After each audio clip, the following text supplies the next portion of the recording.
कक्षा 9 में हमने लोकतंत्र की चुनौतियों की बुनियादी बातों एवं इसके संस्थाओं एवं नियम कायदों के विस्तार से अध्ययन किया था। साथ ही इस पुस्तक के पिछले अध्याय से हमने लोकतंत्र की बारीकियों पर भी गौर किया है। लोकतंत्र की प्रक्रियाओं से गुजरते हुए हमने राजनीति को काफी करीब से देखा है। स्वाभाविक है कि सत्ता में साझेदारी को समझने एवं विचार क्रम में विचार एवं आदर्श सहयोग एवं समन्वय एवं संघर्ष प्रतिस्पर्धा के कुछ मुद्दे जरूरी सवालों को जानने की उत्कंठा पैदा करते हैं। उदाहरण के तौर पर यदि हम सिद्धांत के रूप में लोकतंत्र सर्वश्रेष्ठ शासन की व्यवस्था है तो वह हो क्यों नहीं व्यवहार में सामाजिक समस्या समांतर व्यक्ति की गरिमा एवं स्वतंत्रता की कसौटी पर खरा उतरता है। इसीलिए कि लोकतंत्र की गुणवत्ता के कारण हमारे भीतर उम्मीदें पैदा करता है। अतः सवाल ये स्वाभाविक एवं सकारात्मक है कि लोकतंत्र की उपलब्धियों को जब हम मूल्यांकन करेंगे तो ये सवाल हमारा मार्ग प्रशस्त करेंगे। क्या लोकतंत्र अपने उद्देश्यों की प्राप्ति कर रहा है? आज दुनिया के लगभग 100 देशों में लोकतंत्र किसी न किसी रूप में विद्यमान है। अगर शासन का सबसे अच्छा व्यवस्था कहा जाए तो लोकतांत्रिक शासन को ही माना जाता है। और लोकतंत्र जो है दुनिया के लगभग 100 देशों में विद्यमान है, एक दो देश में नहीं। अगर सही ढंग से शासन को चलाना है तो लोकतांत्रिक शासन ही आपको चलाना होगा। इसके बाद में देखा जा रहा है लोकतंत्र का लगातार प्रसार एवं इससे मिलने वाला जन समर्थन यह साबित करता है कि लोकतंत्र अन्य सभी शासनों से बेहतर है। इन व्यवस्था में सभी नागरिकों को मिलने वाला समान अवसर व्यक्ति की स्वतंत्रता गरिमा के आकर्षण बिंदु हैं। साथ ही इसमें आपसी विभेदों एवं टकरावों को कम करने, गुण दोष के आधार पर सुधार की निरंतर संभावनाएं लोगों को इसके करीब लाती है। इस प्रसंग में सबसे महत्वपूर्ण बात यह है कि लोकतंत्र में फैसले किसी व्यक्ति विशेष के द्वारा नहीं बल्कि व्यक्ति के सामूहिक सहमति के आधार पर लिए जाते हैं। यह विशेषता लोकतंत्र के मूल उद्देश्य भी है। जो भी लोकतंत्र वगैरह में फैसले लिए जाते हैं, फैसले लेने का मतलब कि क्या निर्णय लेना है, तो वो जो है कोई एक आदमी नहीं लेता है, इसमें सबके हित को ध्यान में रख के फैसले लिए जाते हैं। लोकतंत्र के प्रति लोगों की उम्मीदों के साथ साथ शिकायतें भी कम नहीं होती है। जहां पे उम्मीद ज्यादा होता है शिकायत भी वहीं पे आता है। वो खुशी के साथ दुख भी चलता रहता है ना।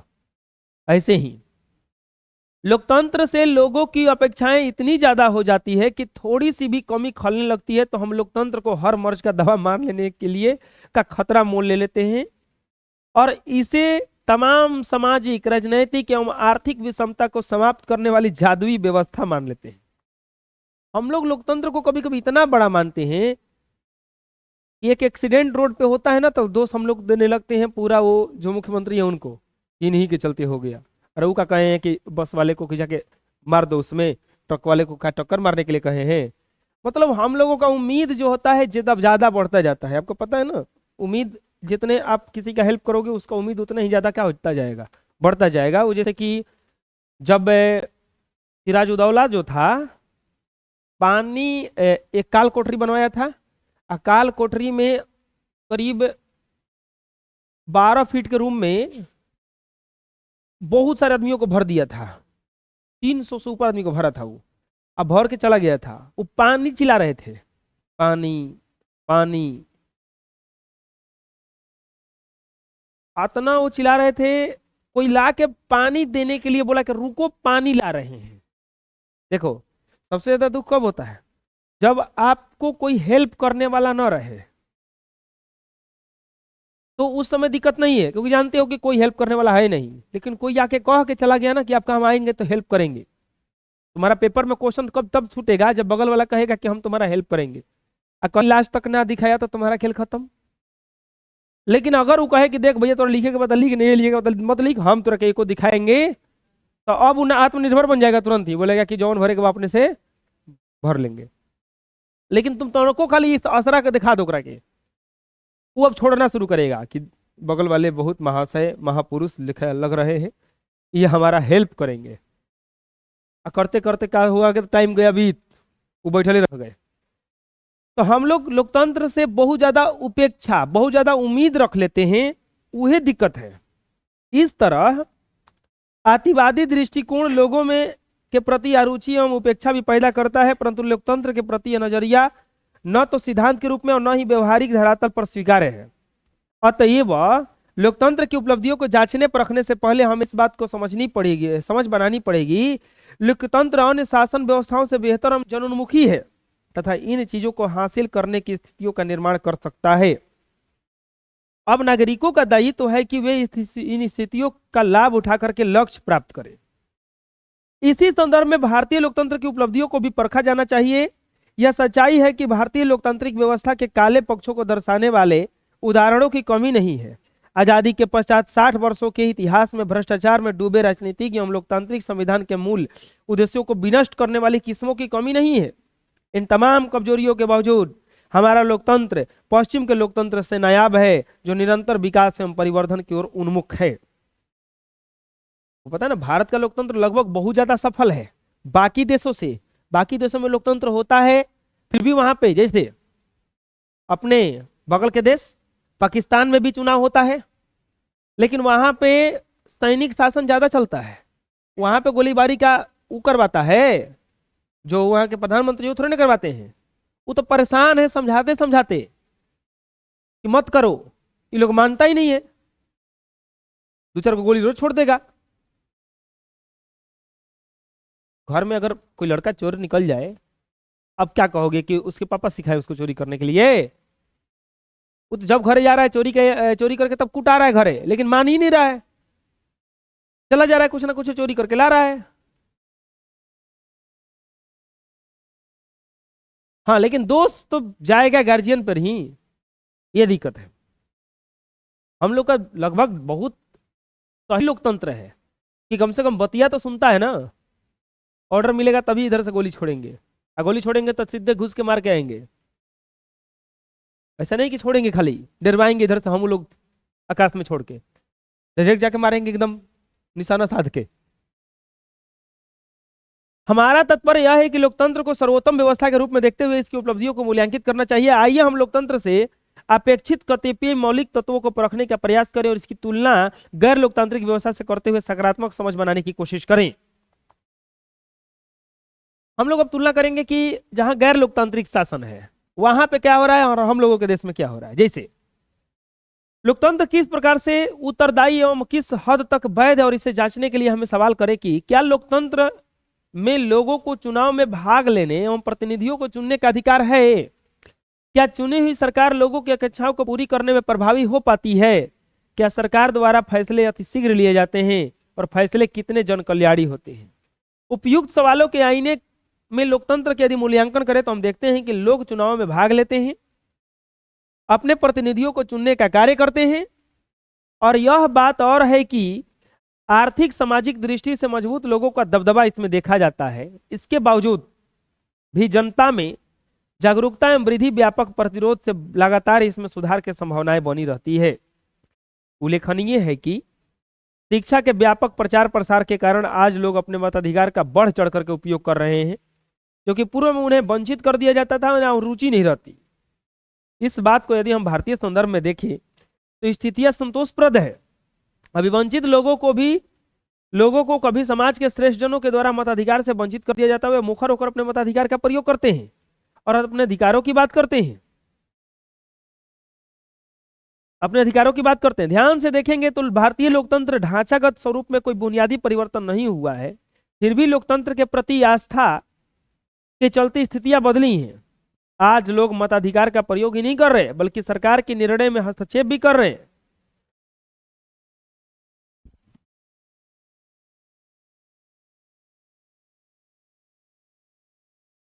सरकार को जनता के प्रति उत्तरदायी बनना पड़ रहा है, क्योंकि जनता उसे नकारने का खतरा बना रहता है।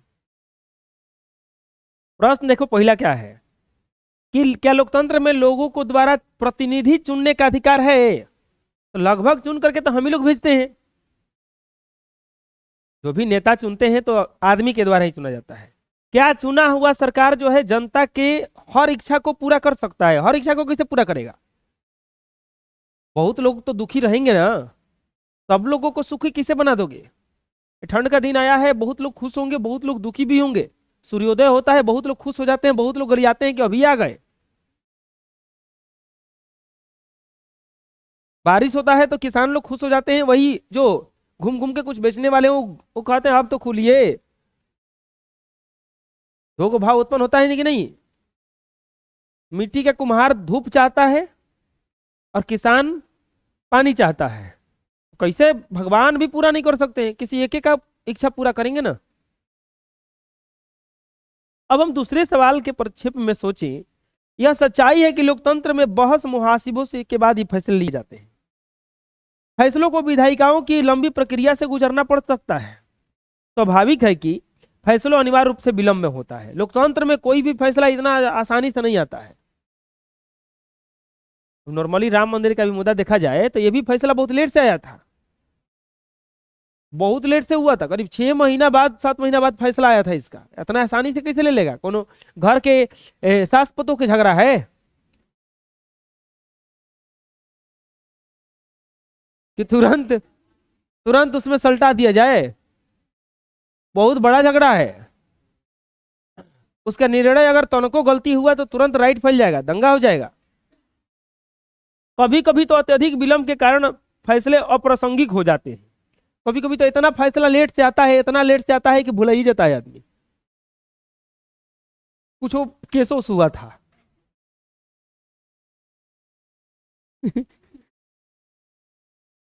कभी कभी आपको पता है कि कोर्ट में जिंदा आदमी को मुआ दिया जाता है, मतलब वो कागजी रूप से मर चुका है। एक फिल्म आया था, कोनो जाइए, एक फिल्म आया था, उसमें वो कागजी रूप से मर चुका था आदमी। वो अपने आप को जाके कोर्ट में प्रूव कर रहा था कि अरे भैया हम जिंदा हैं। तो कोर्ट बोल रहा सबूत लाइए कि अब जिंदा है। जब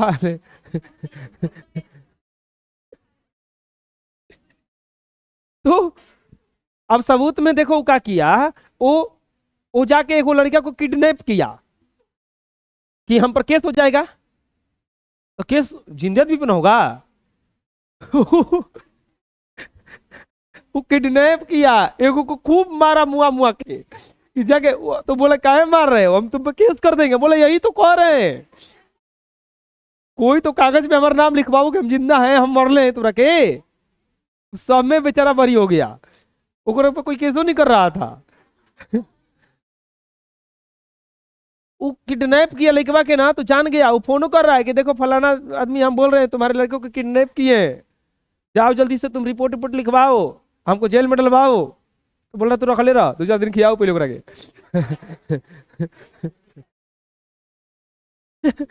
बड़ा मुश्किल है। अरे कोई आके कहे कि अब क्या है कि अब जिंदा है, जज को एक थप्पड़ खाइए हम जिंदा है। अब हमको मानहानि का केस करिए, 50,000 फाइन मारिए हम पे, हम देखिए फाइन भरेंगे, नाम लिख के दीजिए, हमको रसीद दीजिए कि फलाना आदमी फाइन भरा है, आज का डेट डालिए, देखिए हम जिंदा हो गए। जज बोला कि नहीं ठीक है ऐसा ही, चलो चलो चलो माफ कर दीजिए तुमको। तो अब तो बेचारा जिंदा हो ही नहीं पाएगा वो। हाँ, कभी कभी फैसले इतने लेट से आते हैं कि वो फैसले ही अप्रासंगिक हो जाते हैं। लोग राहत का भी एहसास करते हैं, परंतु फैसलों को हम समग्रता से देखें तो क्षोभ और निराशा होती है। कारण स्पष्ट है कि गैर लोकतांत्रिक व्यवस्था में फैसले व्यक्तिगत पूर्वाग्रहों की अधिकता रहती है, जो कभी कभी सामूहिक जन कल्याण के दृष्टि से दुरुस्त नहीं होती। परंतु लोकतांत्रिक व्यवस्था में लोगों को यह जानने का हक होता है कि फैसले कैसे और किस प्रकार से लिए जाते हैं। तात्पर्य यह है कि लोकतांत्रिक व्यवस्था में पारदर्शिता संतोष का भाव पर लक्षित होता है, जबकि गैर लोकतांत्रिक व्यवस्था में इसकी कोई संभावना नहीं रहती। निष्कर्षतः हम देखते हैं कि लोकतांत्रिक व्यवस्था में चुनाव नियमित रूप से होते हैं, जबकि सरकार जब कानून बनाती है तो उन जनप्रतिनिधियों के साथ साथ आम जनता भी खुलकर चर्चाएं होती हैं। लोकतांत्रिक व्यवस्था थोड़ी बहुत कमियों के बावजूद एक सर्वोत्तम व्यवस्था है। लोकतांत्रिक व्यवस्था से तुलना के पश्चात कोई संदेह नहीं कि लोकतांत्रिक व्यवस्था एक उत्तरदायी एवं वैध शासन है। यही कारण है कि आज पूरी दुनिया में लोकतंत्र के प्रति विश्वास बढ़ता जा रहा है और सभी देश अपने लोकतांत्रिक कहने में गर्व अनुभव करते हैं। आर्थिक समृद्धि और विकास, अभी तक जानकारी के आधार पर हम कह सकते हैं। अच्छा एक बात बताओ, लोकतंत्र में ज्यादा विकास होता है कि राजतंत्र वाले में? किस तंत्र में ज्यादा विकास होगा, लोकतंत्र की राजतंत्र? देखो पढ़ते हैं हम लोग थोड़ा सा। तानाशाह में ज्यादा विकास होता है। तानाशाह में मतलब अगर कोई राजा रहेगा ना वो ज्यादा विकास करेगा। मतलब इसमें देखो आंकड़ा दिया हुआ है पेज नंबर 105 में। तो अभी लोकतांत्रिक शासन व्यवस्था में विकास दर 3.95, लेकिन सभी तानाशाह में 4.42, तानाशाह वाले गरीब देश में 4.34 और लोकतंत्र वाले गरीब देश में 4.28। तानाशाह का मतलब होता है राजतंत्र, तानाशाही। इनका ताना हमको बर्दाश्त नहीं हो रहा है, ताना मतलब राजतंत्र। तो वहां पे विकास ज्यादा होता है, क्यों? क्योंकि राजा होता है, वो फैसला लेता है, वो उसके किसी को मतलब नहीं है कि तारा बढ़िया लगता कि खराब लगाता, वो फैसला ले लेता है, बस काम खत्म। उपरोक्त आंकड़ों के अवलोकन से लोकतांत्रिक शासन व्यवस्था से निराशा तो होती है, परंतु किसी देश की आर्थिक विकास उसकी जनसंख्या, आर्थिक प्राथमिकताएं, अन्य देशों के साथ सहयोग के साथ वैश्विक स्थिति पर भी निर्भर करती है। लोकतांत्रिक शासन में विकास की दर में कमी होने के बावजूद लोकतांत्रिक शासन व्यवस्था का चयन सर्वोत्तम होगा, क्योंकि इससे अनेक सकारात्मक एवं विश्वसनीय फायदे हैं, जिसका एहसास हमें धीरे धीरे होता है। समाज में विद्यमान अनेक सामाजिक विषमताओं, जिसे हम विविधताओं के रूप में भी देख सकते हैं, आपसी समझदारी एवं विश्वास बढ़ाने में लोकतंत्र मददगार होता है। तात्पर्य यह है कि लोकतंत्र नागरिकों को शांतिपूर्ण ढंग से जीवन जीने में सहायक होता है। हमने अध्याय में 2 दृष्टांतों में इसे महसूस किया है कि लोकतंत्र विभिन्न जातियों एवं धर्मों के विभाजन कारकों के बीच वैमनस्य और भ्रांतियों को कम करने में सहायक हुआ है। साथ ही लोकतंत्र उनके बीच टकरावों एवं हिंसक विस्फोटक बनने से रोका है। अपने देश में भी जातीय टकराव एवं सांप्रदायिक उन्मादों को व्यापक तौर पर रोकने के लिए लोकतंत्र सहायक हुआ है। कहना न होगा कि लोकतांत्रिक शासन व्यवस्था नहीं होती तो निश्चित तौर पर स्थिति भयावह होगी। अगर लोकतंत्र ना रहता तो स्थिति और बिगड़ जाता। यह सच है कि समाज में विभिन्न जातियां, भाषाएं, सांप्रदायिक समूहों में मतभेद एवं टकरावों की पूरी तरह समाप्त करने का दावा कोई भी शासन व्यवस्था नहीं कर सकती। कोई भी अगर शासन व्यवस्था आएगा कहेगा कि हम पूरा तरह से तानाशाह खत्म कर देंगे, पूरा तरह से सब कुछ एकदम निवारण कर देंगे, ये पॉसिबल नहीं है। आपके घर का भी पूरा तरह से लोग जो मेन मालिक होते हैं उनसे खुश नहीं रहते हैं। अब आपको कहीं घूमने जाना है, अब पापा मना कर दिए, मुंह फुला के बैठे हैं किनारा।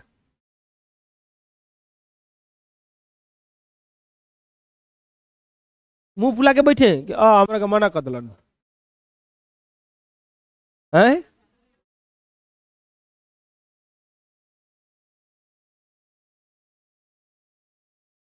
तो चपड़ और बच जाता है। मुआ मुआ फुलैले अगर है तो पचकाना है ना ओकरा के।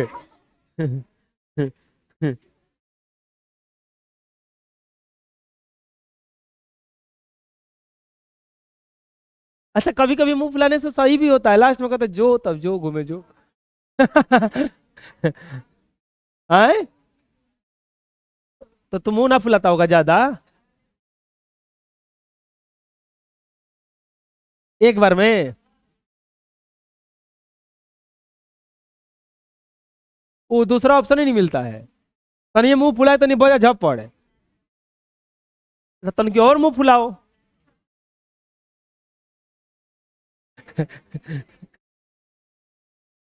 अरे कभी कभी देखो, पिटाई 2-3 तरह से होता है। कभी कभी गार्जियन को कुछ अच्छा नहीं लगता है तो 2 झपड़ धरा देते हैं। कभी कभी लेके बाद झपड़ धराने के बाद ना रोता है तब वो 2 झपड़ मारा जाता है।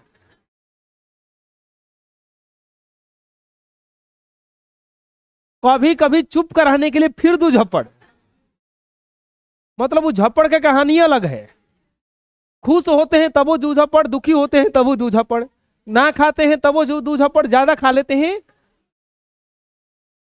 कभी कभी रोने रुलाने के लिए कभी कभी 2 झपड़, और कभी कभी हंसाने के लिए 2 झपड़, कभी कभी चुप कराने के लिए 2 झपड़। कभी कभी आनंद लेने के लिए दो झप्पड़, कभी कभी उनका मूड खराब होगा तब वो दो झप्पड़। लहिकवा कौची कैले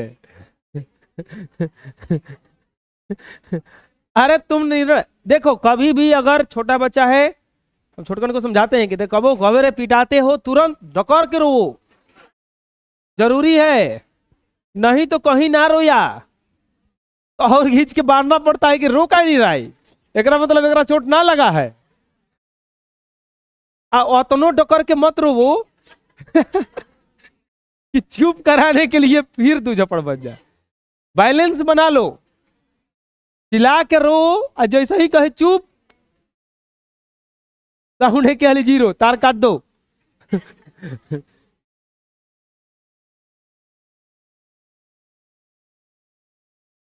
इसके अतिरिक्त नागरिकों की गरिमा एवं आजादी की दृष्टि से लोकतंत्र अन्य शासन व्यवस्थाओं में सिर्फ आगे ही नहीं है बल्कि सर्वोत्तम भी है।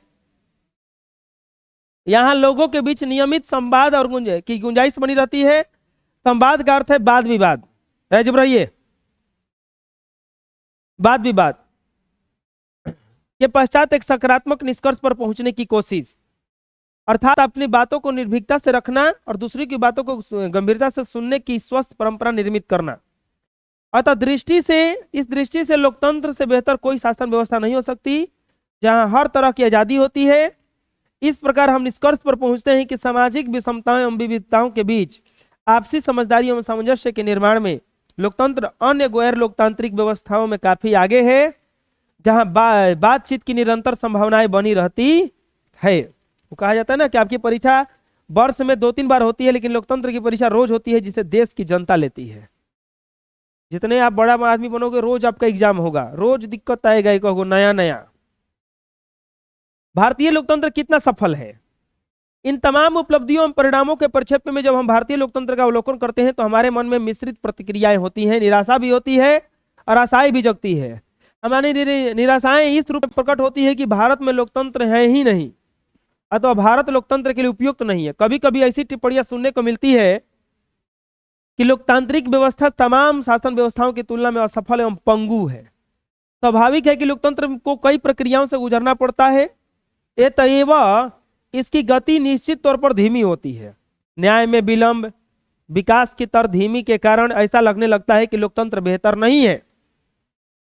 राजतंत्र एवं तानाशाही व्यवस्था में इसकी तेज गति तो होती है, परंतु जन कल्याण के तत्व एक सिरे से गायब रहते हैं, साथ ही गुणवत्ता का सर्वथा अभाव दिखता है। इन निराशाओं के बावजूद आशा की किरण फिर से प्रफुष्टित होती है। गैर लोकतांत्रिक व्यवस्थाओं में आनन फानन में शीघ्रता से लिए गए निर्णयों से दुष्परिणामों से जब हम मुखाबित होते हैं तो लोकतंत्र से बेहतर कोई शासन व्यवस्था नहीं हो सकती। इसे हम भारतीय लोकतंत्र के 60 वर्षों की अवधि में संदर्भ में देखते हैं तो लगता है कि कालक्रम में हम काफी सफल रहे हैं। एक समय था कि जब लोग कोई निरिप हो हमें कहानी मुहावरे के रूप में बात करते थे।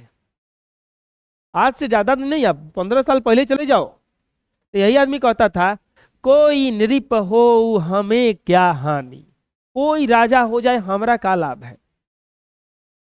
अभी भी सुनने को मिलता होगा कि अरे वो बनो सही चाहिए बनो, हमारा तो करे के मजदूरी ये बा, तो ये बात था। लेकिन उस समय जो था शासन व्यवस्था में जनता अपने को भागीदार नहीं मानती थी।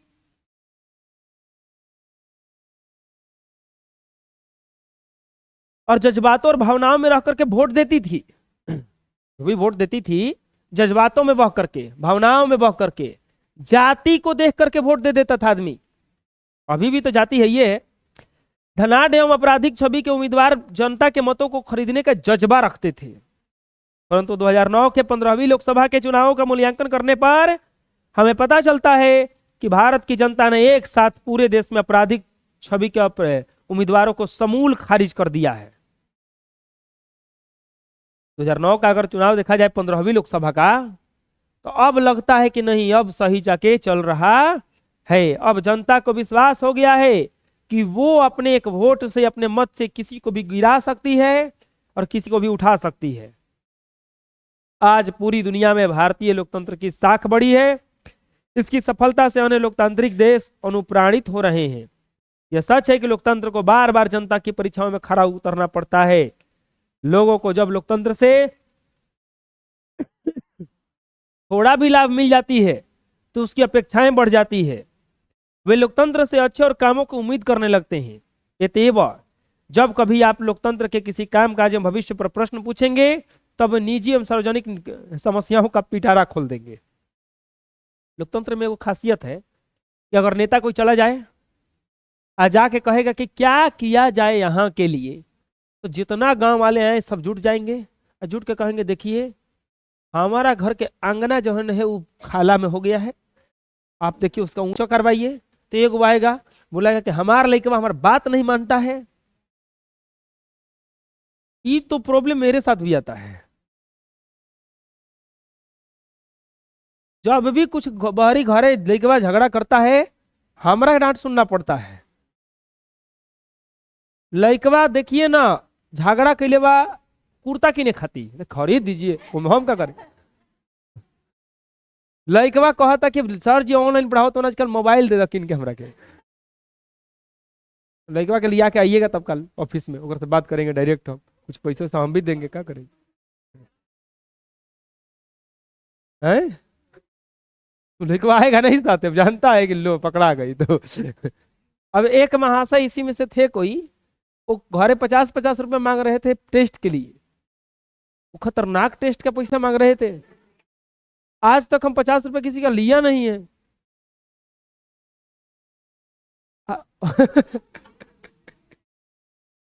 अब बताओ लोकतंत्र वहां पे खराब है, हो जाएगा कि नहीं हो जाएगा।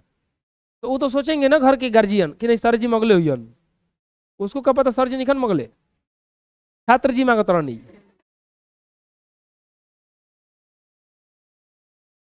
जब भी आप लोकतंत्र के बारे में बात कीजिएगा तो लोग अपनी अपनी खास समस्याओं का पिटारा खोल देंगे। देखिए ये दिक्कत है।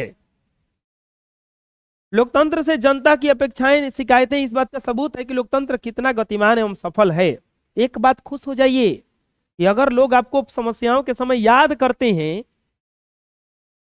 तो आप उनको समस्या किसको सुनाया जाता है, जो समस्या को हो सकता है सोल्व है करता हो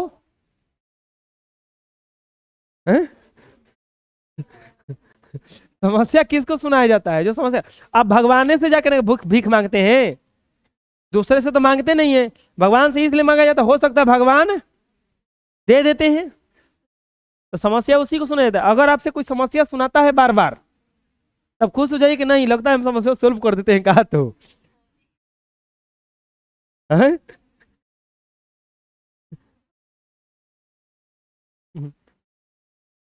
टेंशन मत लो, ये स्थिति आएगा।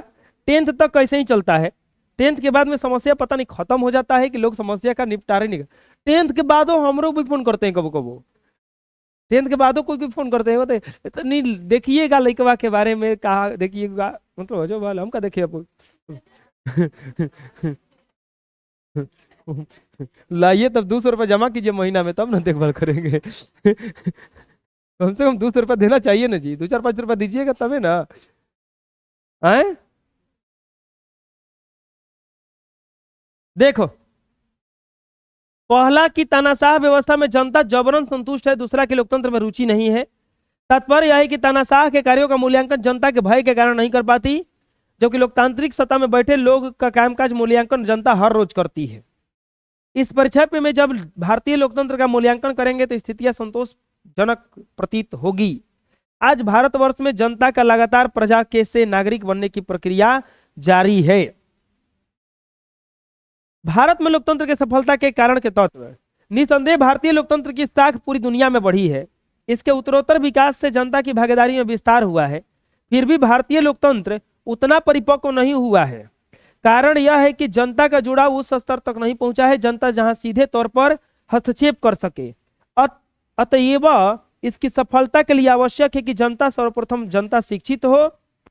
शिक्षा ही उसके भीतर जागरूकता ला सकती है। यह सच्चाई है कि लोकतांत्रिक सरकारें बहुमत के आधार पर बनती हैं, परंतु लोकतंत्र का अर्थ बहुमत की राय से चलने वाला व्यवस्था नहीं बल्कि अल्पमत की आकांक्षाओं पर ध्यान देना आवश्यक होता है। भारतीय लोकतंत्र की सफलता के लिए आवश्यक है कि सरकारें प्रत्येक नागरिक को अवसर प्रदान करें कि वे किसी न किसी अवसर पर बहुमत का हिस्सा बन सके। लोकतंत्र की सफलता के लिए अभी आवश्यक है कि व्यक्ति के साथ साथ लोकतांत्रिक संस्थाओं के अंदर आंतरिक लोकतंत्र हो, अर्थात सार्वजनिक मुद्दों पर बहस मुहासबी विषयों में कमी नहीं हो। राजनीतिक दलों के लिए तो अति आवश्यक है कि सत्ता की बागडोर संभालना उनका लक्ष्य होता है। विडंबना यह है कि भारत में नागरिकों के स्तर पर, खास तौर पर राजनीतिक दलों के अंदर विमर्श अथवा आंतरिक लोकतंत्र की स्वस्थ परंपरा का सर्वथा अभाव दिखता है। जाहिर है कि इसके दुष्परिणाम के तौर पर सत्ताधारी लोगों के चरित्र एवं व्यवहार गैर लोकतांत्रिक दिखेंगे। लोकतंत्र के प्रति हमारे विश्वास में कमी होगी तो हम अपनी सक्रिय भागीदारी एवं लोकतंत्र में अटूट विश्वास से दूर कर सकते हैं। मतलब कह रहा है कि भारत में भी लोकतंत्र काफी सफल है, लेकिन कुछ कुछ कारणों के चलते यह असफल अभी भी है। अच्छा, ऐसा होता है कि किसी किसी का बात हम बहुत अच्छा से मानते हैं। जैसे कोरोना टाइम में एक हुआ था, दिया जलाने का, मोबाइल का फ्लैश जलाने का और छिपा पीटे का। अब एक नया फिर आने वाला है, एक दिवाली 22 जनवरी को। पूरा देश में आह्वान किए हैं कि दिया जलाइए अपने घरे से, कम से कम एक दो तो दिया जरूर जलाइए। एक दो को का आदमी ढेर जलाएगा, 51 को ही घर से। अरे जरूरी नहीं है 21 को, आप जला लीजिए 101 को, 1001 को। अभी तो ये भी बोला गया है कि आप अपने अगल बगल में भंडारा चलवाइए, अगर हो सकता है तो गरीबों को खिलाइए, खुशी का बात मनाइए। इसके कारण भी है, देखो बताते हैं। नॉर्मली अगर गली में से कोई जाता है घरे तो कहता क्या जाएंगे हम आपके घर 1 घंटा में, तो क्या करता है, नॉर्मल कुर्सी उर्सी सही करता है ना, जाएंगे तो बैठेंगे। जब कोई थोड़ा सा गेस्ट उस्ट आते हैं, जो पुराने गेस्ट हैं थोड़े से, तो आदमी वो बेडशीट वगैरह भी अच्छा से बिछा देता है कि नहीं आएंगे तो पानी मीठा का व्यवस्था करता है ना। अगर उससे भी अच्छे गेस्ट कोई आते हैं तो पूरा घर और धो देता है आदमी, धोता है कि नहीं धोता है, पूरा घर और धो देता है, साफ सफाई पूरा करता है, कहीं पे कचरा वचड़ा ना हो। वही शादी विवाह में देखो, बिल्कुल नए लोग आते हैं तो पूरा घर दूसरे को बुला के आदमी डेकोरेट करवा देता है, सजवाता है नौकरा के शादी विवाह में, कि पूरा एकदम चारों तरफ जहां देखो धूल उल है, कालीन उलीन बिछवाता है आदमी बढ़िया से, कुर्सी उर्सी मंगाता है, सब कुछ। वैसे ही वो तो बहुत बड़े आ रहे हैं ना, वो उनसे बड़ा के है। तो इसीलिए कह रहे हैं कि हर जगह साफ सफाई होना जरूरी है, हर जगह दिया हुआ बर्बाद दीजिए। अब एकरा से बड़ा कुछ हो नहीं सकता। हाँ